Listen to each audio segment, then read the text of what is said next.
Let me say that shootings like the ones that played out in Baton Rouge and St. Paul this past week are a shock to all of us, to our hearts and to our souls. This isn't who we are as a nation. It's certainly not who we aspire to be or who we want to be. And we must acknowledge that things must change in our nation. As the President has said, all Americans should be troubled by these incidents. And we've seen too many of these incidents play themselves out. It is just heartbreaking. In the face of injustice, our country has a proud tradition. Peaceful protests is what we've been known for. And yesterday we saw the fundamental right of Americans being exercised and their rights being abused. Americans stood up to demand change, to seek action, and to raise broader awareness about critical but complex issues that are facing our nation, and they did so largely in a peaceful way. That should be celebrated. What we saw in Dallas, however, was un-American, because it was those police officers, those very same officers shot, killed, and injured, who sought to keep protesters safe and uphold our right to freedom of expression. The events in Dallas twisted a proud American tradition of protest and turned it into a tragedy. What happened is saddening, and it is unacceptable, and it must be condemned. Let me also say that I pray for our president.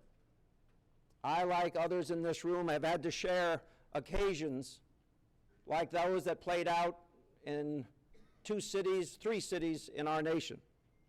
He will be called upon to explain to Americans how we move beyond where we are and where we need to go. He has done it eloquently in the past, and he will find the right words and the right sentiments to move us forward. Let me also say that we should be proud of our system of law enforcement and those who we have asked to protect us. Officers, first responders, put themselves in harm's way day after day. And although compensated, perhaps not fully appreciated, and certainly the sacrifices of their families are not fully appreciated. We need to work to build trust amongst our communities. We need to build a stronger and safer America. We need to get away from the violence that has plagued us and seems to be increasing every single day. We need to support our troopers, our police officers, our first responders. And let me say, as a governor and, like my co-chair, a former mayor, that I have been proud to serve with those individuals in the past. I'm going to ask you all to please rise for a moment to remember those lives lost throughout our country this past week, and to remain standing so that we might have a Pledge of Allegiance. Please join me in a moment of silence.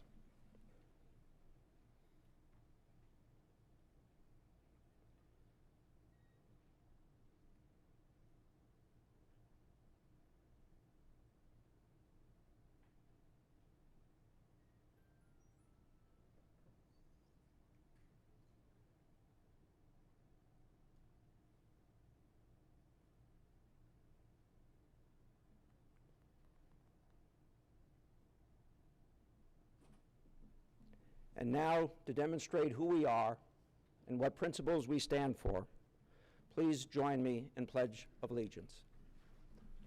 I pledge allegiance to the flag of the United States of America and to the republic for which it stands, one nation, under God, indivisible, with liberty and justice for all.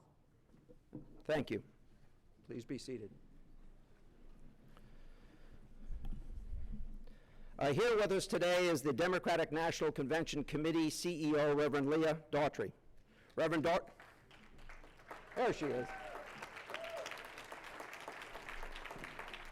Now, Reverend Daughtry has previously held this position in 2008, which makes her the first person in the Democratic Party history to serve more than once as CEO of the National Convention.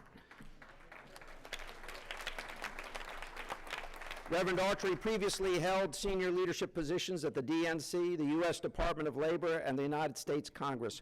Please join me in welcoming her. Thank you. Good afternoon, sister and brother Democrats. This week, communities across this nation have been plagued by relentless, senseless violence. From the gunning down of two innocent black men in an apparent police abuse of power, to the tragic murder of 5 law enforcement officials last night, we are experiencing troubling times.